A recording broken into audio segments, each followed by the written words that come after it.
Okay, so this is practice for the assessment. You're going to put a side view on the left, facing right. Cranium should be a little smaller than your fist.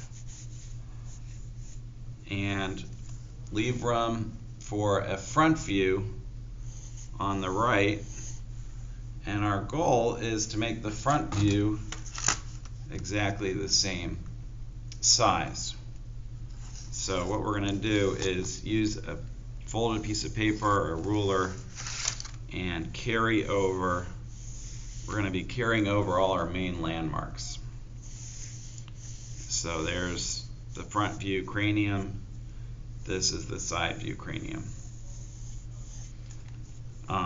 The cranium, remember, is like a racetrack. There's two half circles with a gap in the middle like that. The brow ridge is at 3 o'clock. Eye socket is right under the brow ridge, and that's going to give us our eye level. And the most important proportion that I absolutely demand that you follow is, here's the top of the head, here's the eye level, here's the bottom of the chin. I want you to check this. This and this should be the same. So the eye level is in the middle of the head. So you can start drawing now. And I'm just gonna, this is just setting things up. Cranium, eye socket, brow ridge, here's the line of the face, here's the jaw coming from right in front of the ear hole, which is about there, and the jaw goes up from the chin like that. And for the front view, we are just gonna simplify this and think of this for now as an egg shape.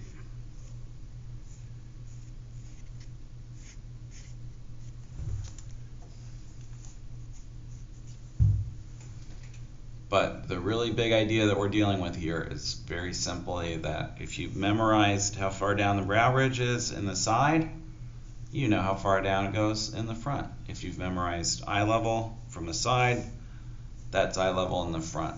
If you know where the bottom of the cranium is from the side, that's where it is from the front. If you know where the line between the lips is, which is a third of the way down from here to here, from the side, it's going to be the same from the front. So I want you to just carry over those landmarks and try to make your drawings the same scale so that you can refer to these proportions. You can use the things you've already learned.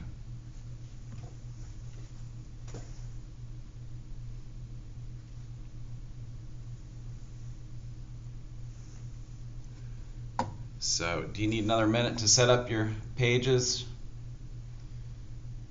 Probably.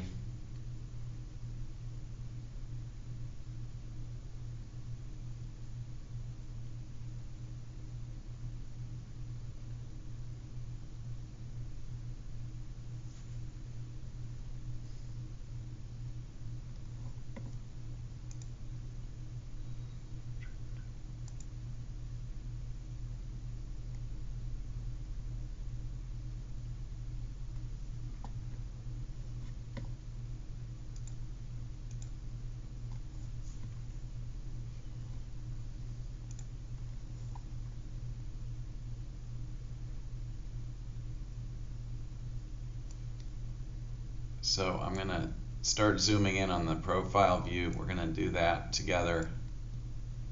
And this is like 5th or 6th time I think we've done this, so it should be getting a little easier by now.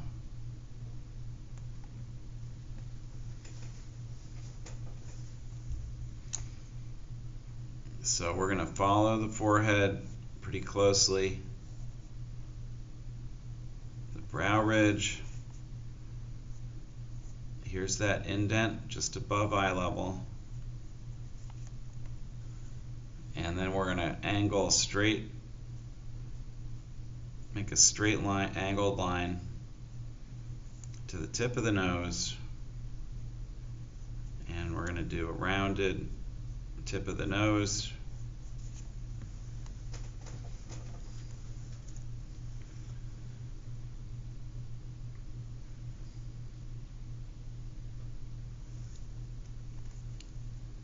And we're only going to go about halfway back here.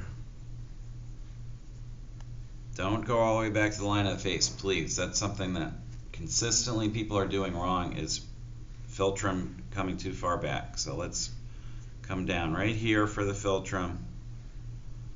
Only about halfway between the tip of the nose and the line of the face. Because remember, the line of the face is a little bit inside of the front teeth, which stick out a little, and then you've got that thick skin of your philtrum. So please do not go all the way back to the teeth. And then we're going to cut in here for the upper lip, which is a fairly straight little line segment. We're going to do a little half circle for the bottom lip. Now we're all the way back to the line of the face, and now we're going to round off this corner to create the chin.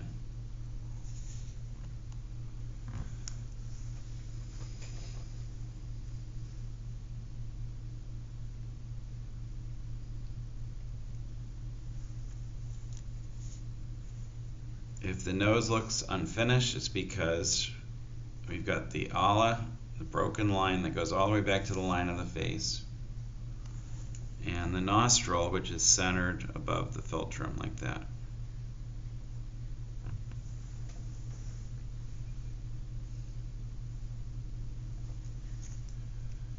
And we've got the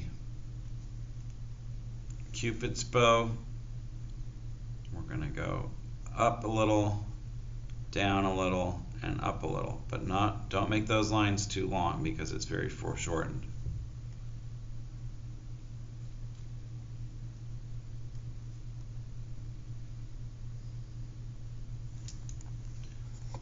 I'm going to zoom in on the eye now.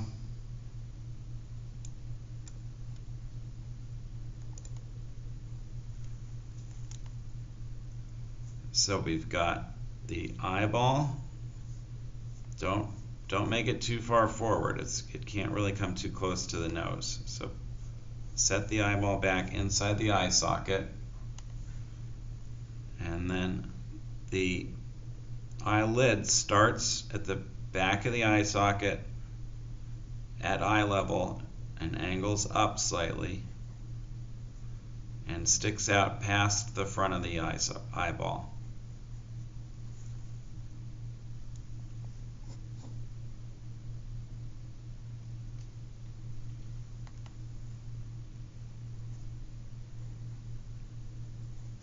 Like that. And the bottom lid angles down a little more steeply and also sticks out past the front of the eyeball.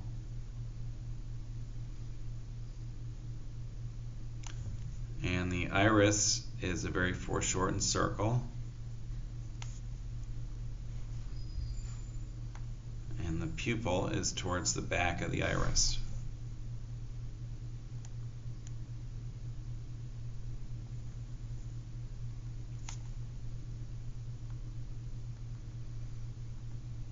I'm hoping you can keep up with me if you're paying attention.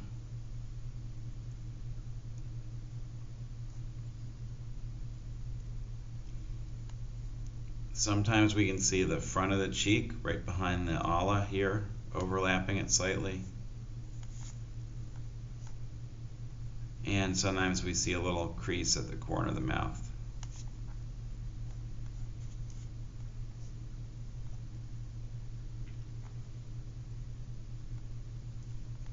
We can do a little bit of shading If you're struggling to keep up, don't worry about the shading, but if you are caught up, I'm going to quickly shadow map and shade these features.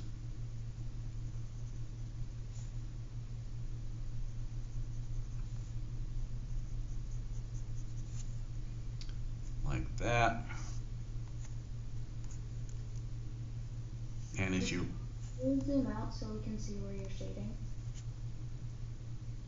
What's that? Can you zoom out so that we can see where you're shading? Sure. Thank you.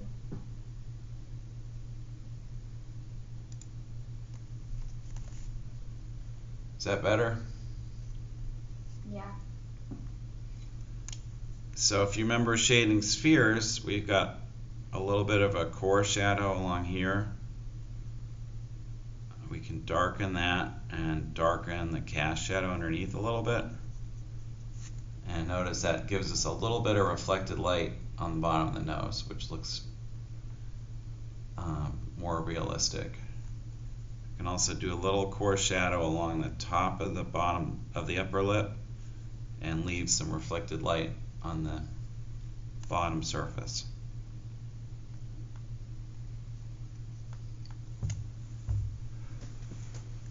So another problem area, remember, is the throat. A lot of people are still following the line of the jaw up to the ear. Line of the throat, let's make it come down a little. It usually comes down slightly or goes straight back. And then right in front of the angle of the jaw, we're going to switch to this sloped line for the front of the neck. And we're going to show the jaw, but we're just going to show it with some shading.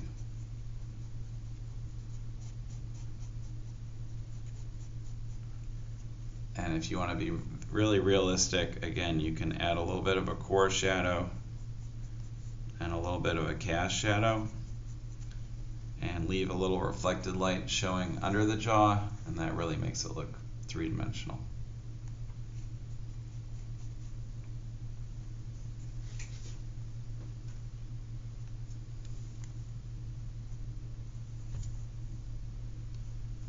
And a little bit of eyebrow would be better than no eyebrow. Notice that the eyebrow kind of follows the bottom of the brow ridge and then the outside of the eye socket.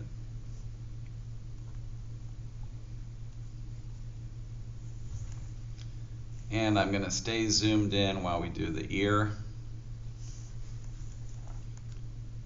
Remember, the bottom of the nose is the bottom of the earlobe. Top of the eye is the top of the ear.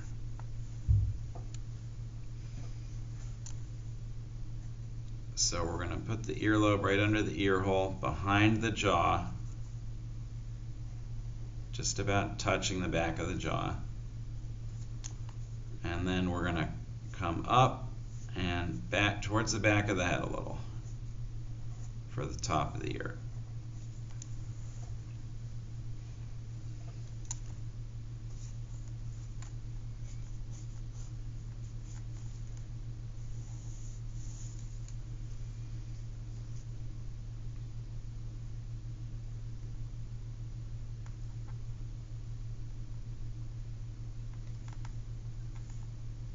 And we've got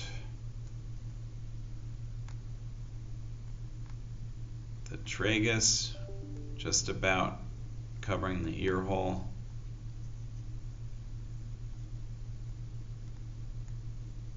Do a little U-turn here and make the antitragus opposite the tragus.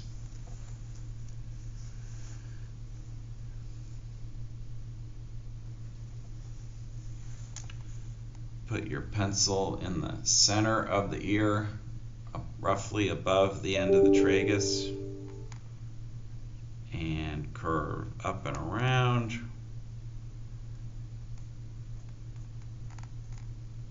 And fade out behind the antitragus.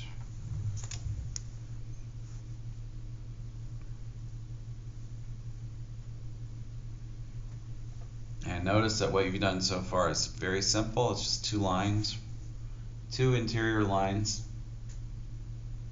And the last line is the one that gives everyone a hard time.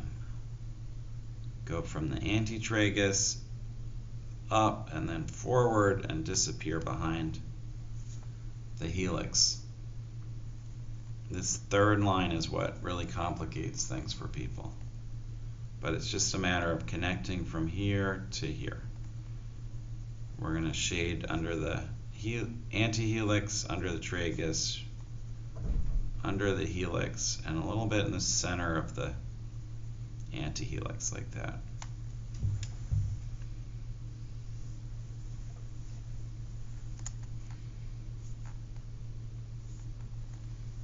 Another thing that's been giving people trouble is the back of the neck. Okay, if you don't want to make this angle too sharp, a lot of people are kind of doing this. Okay, and there's two problems with that. Number one, you have a sharp angle here. Number two, your neck is tapering as it goes down, and it can't taper that way, right? It's like a tree branch. It has to be thicker at the bottom and then taper as it goes up, right? It's got to support the head. So let's be careful to always come to the bottom of the cranium and make a soft curve here, and then you're going to follow roughly parallel to the front of the neck. You're following like that. And there's a big muscle, trapezius, that starts back here, creates a lot of fullness. And also, if you look carefully, you're going to notice that from the side, people's collars tilt down like this. So that's sort of what we're looking for. We could shade a little bit under the back of the cranium, and we could shade a little bit along there, showing the muscle that connects from the right behind the ear down to the sternum.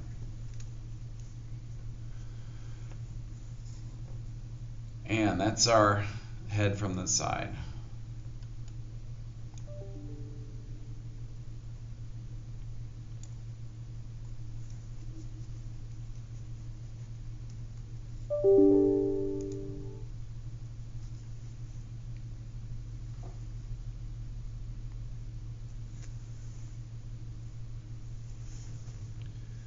So the most important step of doing the head from the front is make sure we keep the same eye level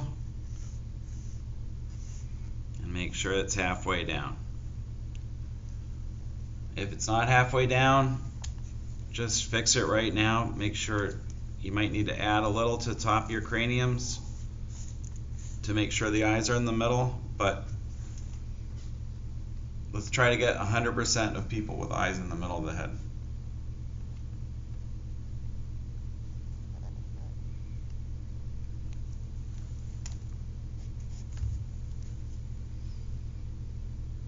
Make sure everything carries across. This is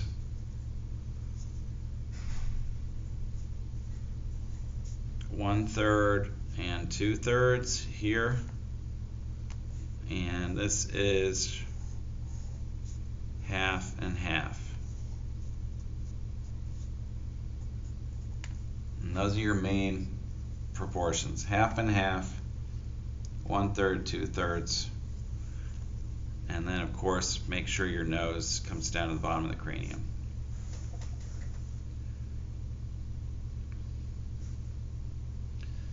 So I've drawn a lot of people and I've measured a lot of people's faces, and I've noticed that even though I once learned that you can fit one eye between normal human eyes, I've noticed that it's very unusual to find someone who has less than one eye space between their eyes, but it's not that unusual to find people with eyes that are much further apart, like 1.5 eye apart or even 2 eyes apart. I think we looked at Benedict Cumberbatch, whose eyes are really wide set. But you'll never see anyone with like half an eye between their eyes. So I've decided to teach not even spaces going across, but I like to picture a little bit of a bigger space in the middle, so that this is a little, you can picture this as kind of like a large eye. You see that? A little bigger than a normal human eye. Cyclops. You don't need to draw the eye, just sort of picture it. And then take what's over here and divide it in half. And take what's over here and divide it in half. And now you know where the actual eyes are going to go. They're going to go in these little pockets here and here.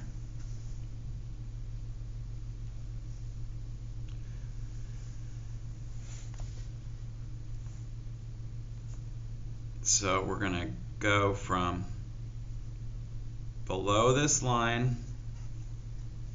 I think I'm going to zoom back in while I do the first eye so you can really see what I'm doing here. We're going to go from below this line up and over, and we're going to stop on the line. Notice this point is lower than this point. And I'll do the same thing on the other side. Below the line, up and over, ending on the line.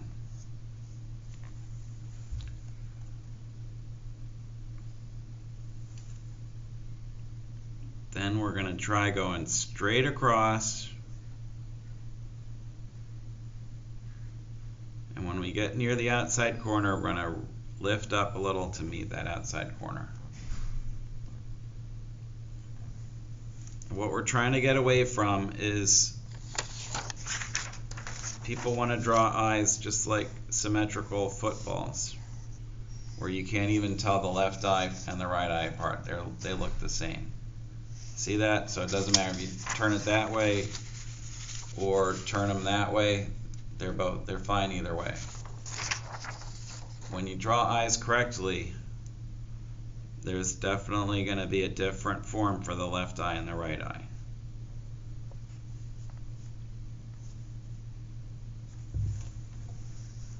So notice this looks right, but if I turn it upside down, these don't look like eyes anymore, right? They look like upside down eyes.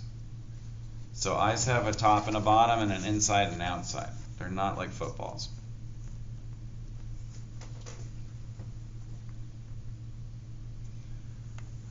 And we're going to put some very thin slivers of eyelids, which again is probably average.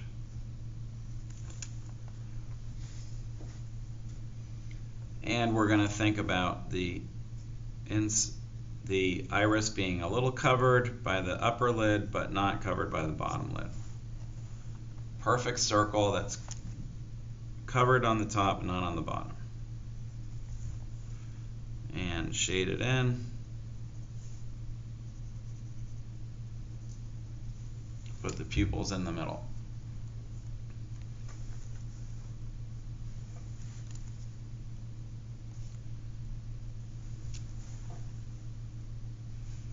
Easy, right? Eyebrows, we're just going to follow the bottom of the brow ridge. We kind of know where that is from our side view. And don't do a lot of detail in the eyebrows. So, having drawn your eyes, you should be able to see that this space in the middle where we put the imaginary eye is definitely a little bigger than this space, but this space and this space should be the same. And I think you'd agree it looks pretty average.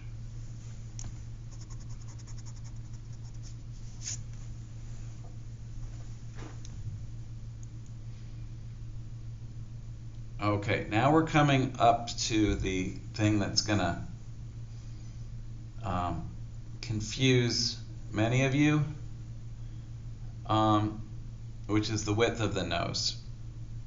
You can see yourselves on the screen right now, and if you look honestly at what you're seeing, you're going to see that the width of the nose is equal to the space between the eyes. In other words, if you go straight up from the outside of the nose, you're going to hit the inside of the eye. So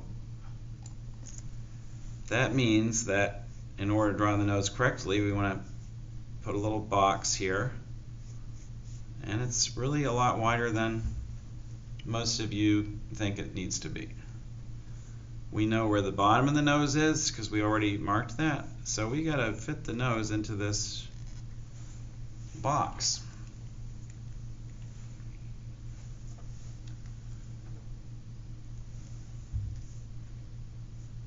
Don't be tempted to make it longer than that. To draw the nose, we make a little smile at the bottom of the box. We put a little raindrop on either side of it, like that.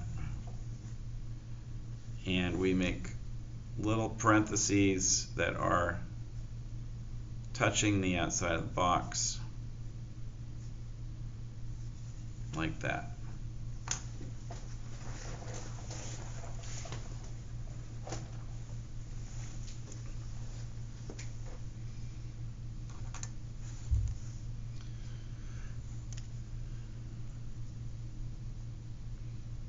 I'm going to do a little broken line to show the plane change at the top of the ala, and a little shading on the insides of the eye sockets to show the bridge of the nose, and erase the construction line here. And I could do a little shading, little shadow mapping and shading on the nose itself. Again, if you are falling behind, don't worry about shading, just try to get your outlines in the right place.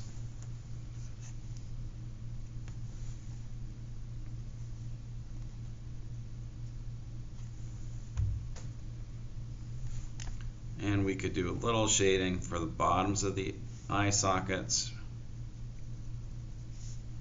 and even a little shading underneath the eyelids on the white of the eye. And we can even darken the top of the iris where it goes under the lid also. That looks much more natural. Okay, I'm going to zoom out again so we can relate these two faces to each other. Can you see how we're trying to follow the same proportions? I'm not sure it looks quite like the same person, but the proportions are similar.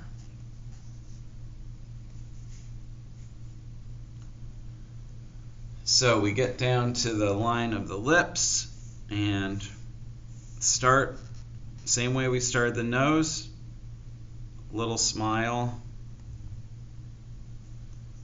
and then we go down left, down right, up right. And that's how we get our Cupid's bow.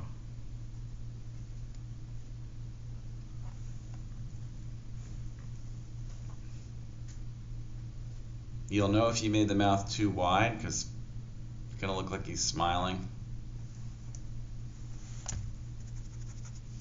Maybe I made it a little too wide.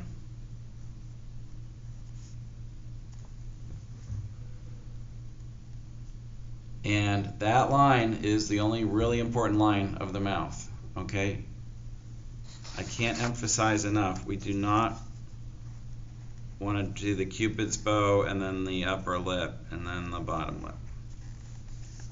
Okay, that does not look good, does it? Looks like candy wax lips.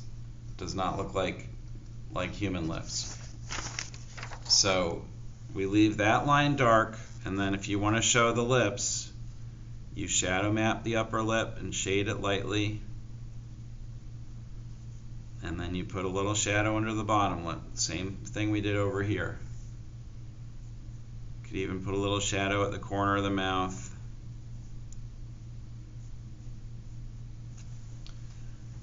And now we can see the lips, but I did not outline them.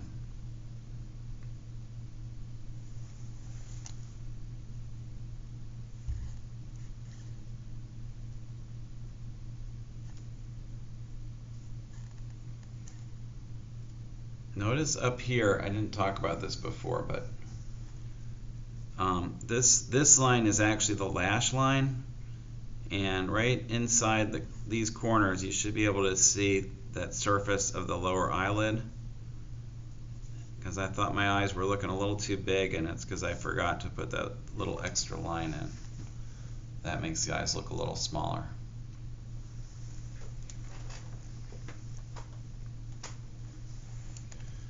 And what do we have left? Mainly just the shape of the head. So the steps are parentheses for the cheekbones, and they peak just a little bit sort of near the bottom of the eye socket, a little below eye level. Although some people have high cheekbones and some people have slightly lower peaking cheekbones. And I do not like to do the jawline yet. What I like to do is first the cheekbones, which I relate to the eyes, then the chin, which I relate to the mouth, center it under the mouth. You can think of that as kind of an ellipse form. Sometimes much narrower and pointier, and sometimes much wider. And finally, the jawline. And here's something I want to pay close attention to. You see where the angle of the jaw is on the side view? We're going to actually carry that over, right? It's about 1/3 of the way from the bottom. And when we draw the jaw, we're going to go angle up kind of steeply towards the angle, turn the corner, and then we're going to come up and end behind the cheekbone like that.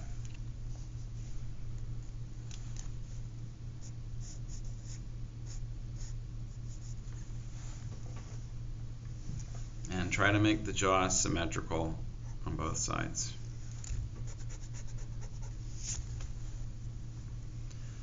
Most beginners make the angle of the jaw way too high. And I think it's because we look in the mirror like this. And when you lower your head, the angle of the jaw rises in relation to your mouth.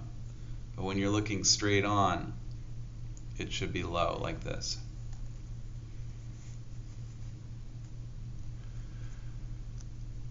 Okay, we're almost done here. We're going to have the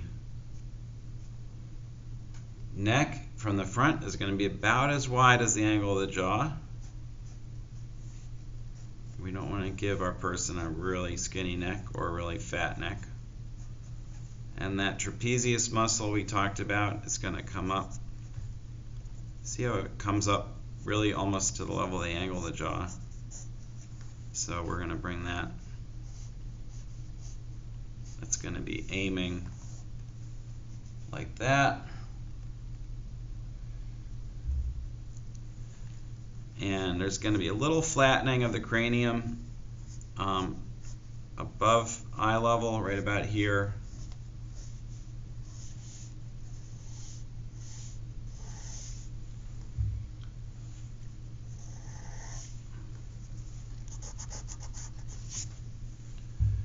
And all we really have left is ears. So earlobe is going to be still bottom of the nose, top of the ear, top of the eye, but it's very foreshortened, so we're just going to draw it like this.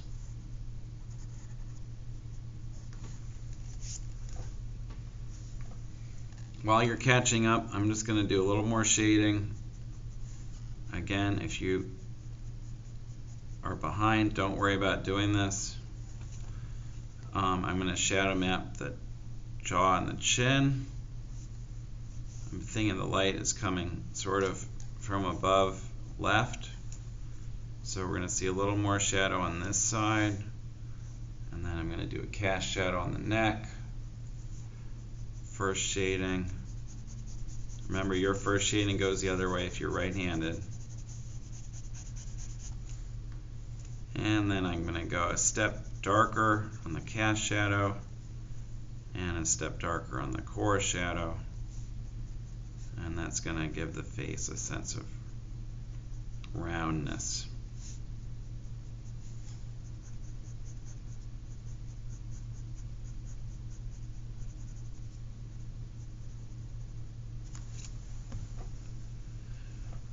And probably should go a little darker on the irises.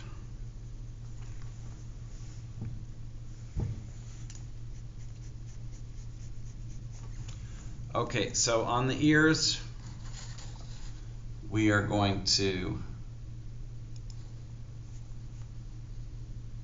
think about, here we're going to see the outside of the helix, like that. That's the outside of the helix. And then we're going to switch to a little bit of shading, because this here is the inside of the helix. And the key to doing ears from the front is getting that little overlap. So on the other one, it's going to be same thing. Here's the outside of the helix, and here's the inside of the helix. So it's really this sort of form that's flipping inside out as it comes around. That's what makes the ear look like it's going back against the side of the head. And we're also going to put in a little tragus, very foreshortened, and you might see a little bit of the anti-tragus, but that's about it.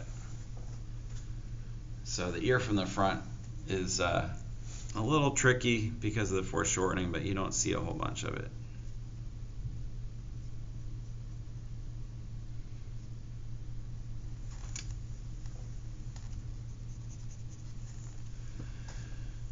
And that is our practice for the final assessment on knowing how to draw faces from memory.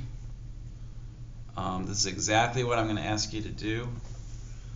Hopefully we'll be back in school then, and you're going to just have a blank piece of paper, and you're going to do the side view and the front view. Please, though, do try to do them at the same scale, because then you can share information across the two drawings. When we're doing the assessment, you are not prevented from looking at each other. You're going to be in a room full of people who all have heads, and the fascinating thing is that that's not going to help you at all, because if you don't know this stuff, you're going to have a really hard time drawing it, even if you're looking at the person next to you. I don't know why that is, but that's been my experience, that really doesn't help to look at other people.